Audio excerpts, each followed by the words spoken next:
Hello ladies and gentlemen, it's K Gibbs F1 here, and welcome to round 9 of Formula Xbox Season 7.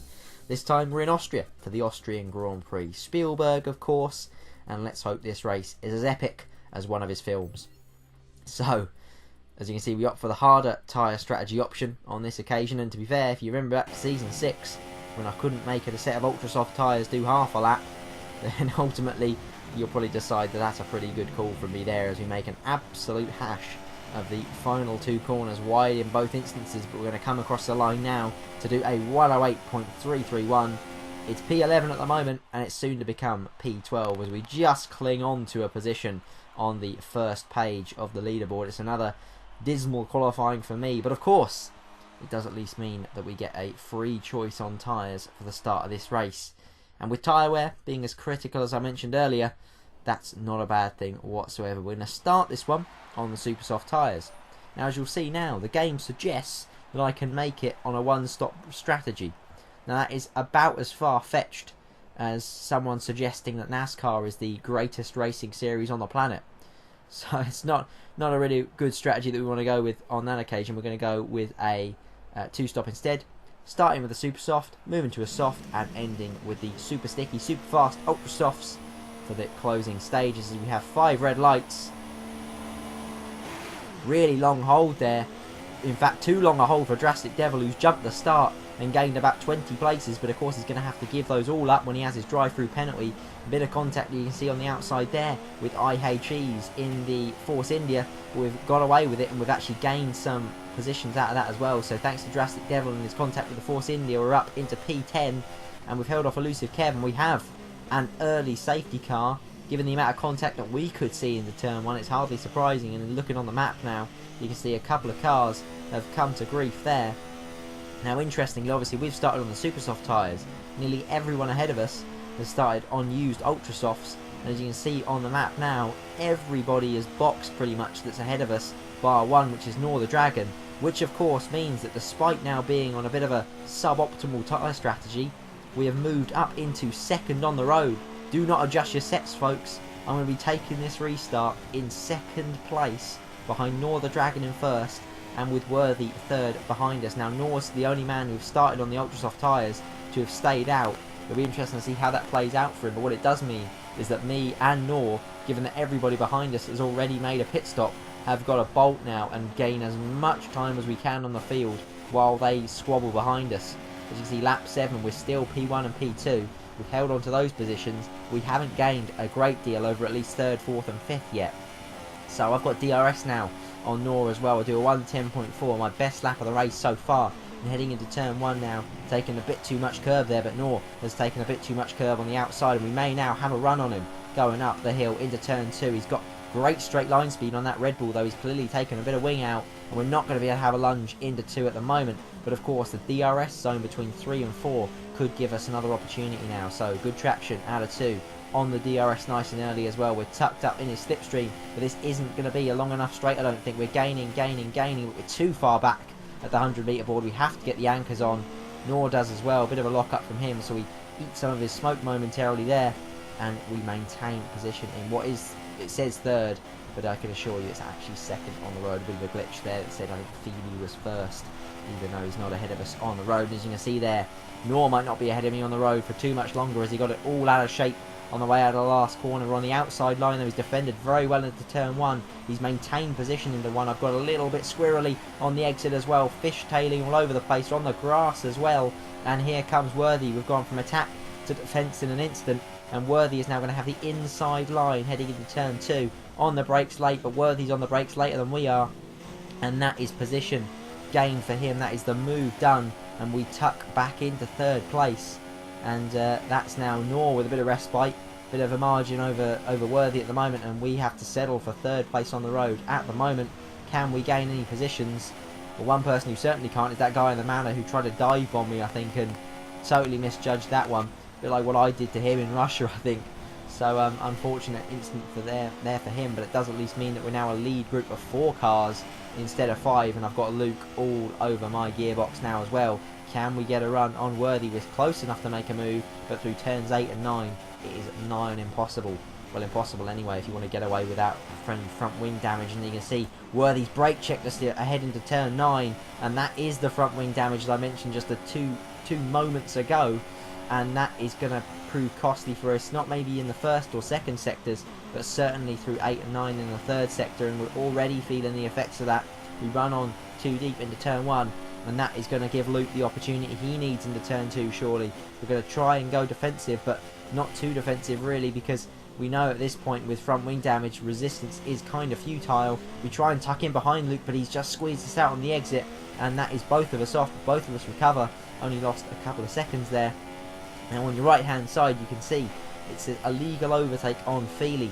Now of course we saw the glitch earlier where it said Feely was ahead of us on the road despite him most definitely being behind us, and so that penalty of 5 seconds is handed back to me by the stewards at the end of this race. So we have to take that penalty at our next pit stop, but we do at least get it given back to us at the close of play on this particular race, which is good news. So bear that in mind, folks, when we look at the results at the end.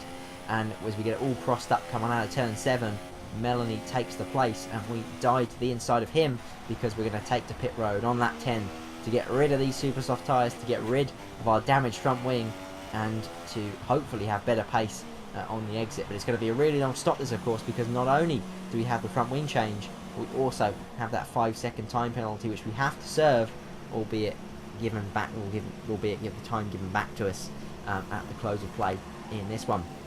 So the Mercedes mechanic can finally go to work. They set a set of the soft tyres, I should say, in place of those super soft tyres that I've run for the first 10 laps. And now these tyres have got to take us to about lap 30, 31, so that we can then go on to the ultra soft tyre in the closing stages and hopefully gain a little bit of time at the end with our super fast compound to finish. Now as you can see, we're in P12 after all that shaking itself out, and we've got a safety car, which is very timely indeed, because of course we lost a lot of time, a lot of ground in that long pit stop, and so we really did need a safety car. Lap 18, and we're about to get this race back underway. We've got Melanie ahead of us, P7. We're now P8 after numerous pit stops in that particular phase of the race, and so just making sure we don't be victim to any of the bunching that can often happen behind the safety car on a restart. We're giving Melanie a wide berth. We do not want to take any more front wing damage in this one. Our Mercedes crew are going to run out of front wings at this rate for the season, because we have burnt through a lot already. And as we head through turn 1 now, Melanie with a bit of a curb pop there, that may give us a chance into turn 2. We're right in his gearbox, and he's covering the inside line at the moment. He's moving back to the outside. That's going to give us a chance, so we're going to go diving down the inside, not quite late enough on the brakes. It's half-hearted, it's dangerous, and we haven't quite made the move stick, but we have avoided contact, which, given that a couple of seconds ago it looked like we were heading straight for the side pod of the McLaren, I will most certainly take as a result of that particular move. And so we maintain what was P8, which becomes P7 just a lap later, as somebody dived into the pit lane. I don't know whether it was through a pit stop or a drive-through penalty, but as you can see, yellow flags ahead, something's happened. We're having something happen as well, as we hit the grass there on the exit of 3, and Drastic Devil swoops around our outside and takes the inside line through there, and we've got 2 cars off, Kung Fu Kenny Jack and Luke sensationally off as well. So that's one of the championship contenders coming to grief there, similarly to what happened to Casey Legend, I remember, last season as well. And we've got the other Renault of Jewish Lewis, his first race in the league, and he is all over the back of us as well. Now we've been compromised through turn 8 as Drastic Devil was going to dive into the pit lane, and that means that we had to take an outside line, and Jewish Lewis is lagging all over the show as well. So this is going to make it doubly difficult for us, as we're now up into P5, but sure enough, you'd imagine that Renault is going to be coming past us at some rate or not shortly, because A, with driving like that, and B, he seemed very, very quick indeed. Certainly in qualifying he had pretty good pace as well, much better than our pace.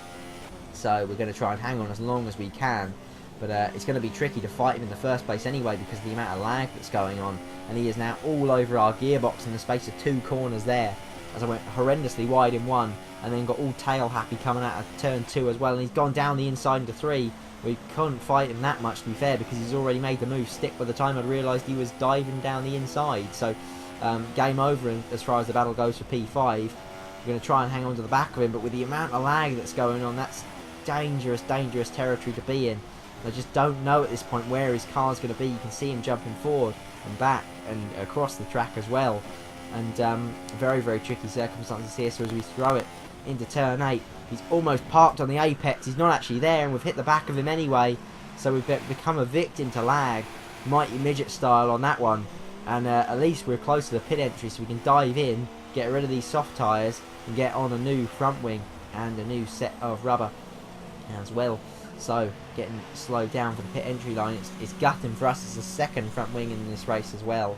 Second front wing change, I should say, our third front wing of the day. And another set of soft tyres, which scuppers our strategy, which of course we wanted to go onto an ultra soft tyre at the end of the race. We're not able to do that now, and that's going to compromise our pace in the closing stages as well. And of course compromise our track position, because everyone's been bunched up under the safety car, and we've meanwhile after that pit stop dropped down to P13 on lap 27. So there's going to be very, very limited time indeed to recover many points at all in this race. And as we go wide there, we saw Drastic Midget off to the left. He had a tricky weekend last time out in Baku. Obviously that front wing damage late on robbed him of a chance of points, and this one, his chance of points have evaporated once again, I believe, with contact with Luke on this occasion. A bit of a racing incident as Luke was looking to recover from his earlier incident. As we see now, Kung Fu Kenny Jack, he's done what I wanted to do strategy-wise and be on the ultra soft at the end. And of course, because of that, we've got absolutely no answer to his pace, and we're not really going to fight that one too hard, because we can see TSRL Bottas ahead of us in the McLaren, and he is actually our race at the moment. He's the guy that we could pick off in these closing stages, particularly if he gets into a scrap with the Manor, which as you can see up ahead, he most certainly does. He gets it all out of shape coming out of turn 7, and that gives us the inside line heading towards turn 8, and that is the McLaren demoted to P9, and that is us up into P8. So brilliant news for us on lap 35.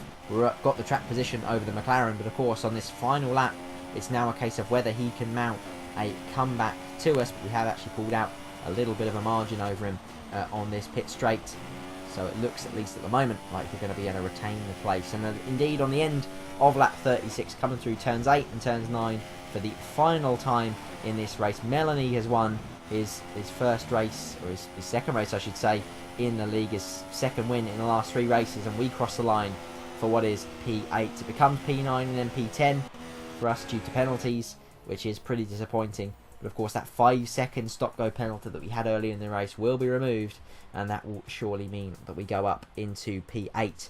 So a decent result for us in the end, really. I'll most certainly take P8 given all the adventures we had, but it is a tinged with disappointment given that we were running second behind the safety car and seemed to be going quite well in the sharper end of the points, the sort of P5, P6 position mid-race at least. But that is racing. That is racing online on Formula on F1 2016, I should say, at least anyway.